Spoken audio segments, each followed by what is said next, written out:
Kita ke informasi berikutnya. Menteri Perdagangan Budi Santoso menyebut stok beras masih cukup untuk memenuhi kebutuhan pangan nasional di tahun depan. Hal tersebut disampaikan Budi di saat sidak bahan pangan jelang Nataru di Surabaya, Selasa siang. Budi menyatakan keputusan pemerintah stop impor beras di tahun depan sudah tepat. Pasalnya, stok kebutuhan beras di tahun depan masih bisa terpenuhi. Dalam kunjungannya, Budi juga menyampaikan bahwa harga beras jelang Nataru masih terbilang normal.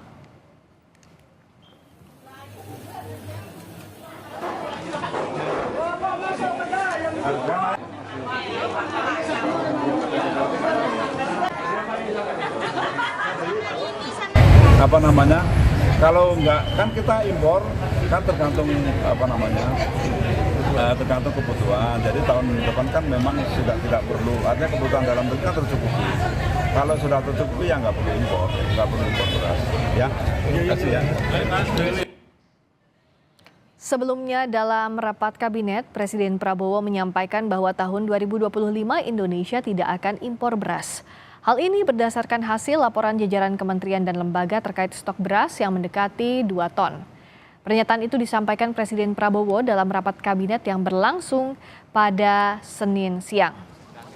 Prabowo mengapresiasi langkah yang diambil oleh sejumlah kementerian dan lembaga karena mampu mengamankan stok pangan nasional.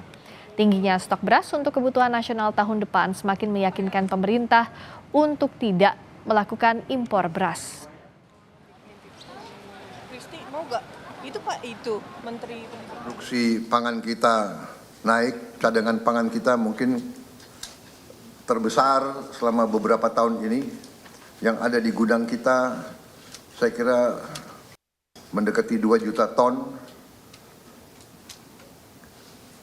Dan sangat besar kemungkinan dan keyakinan saya tahun 2025 kita tidak akan impor beras lagi.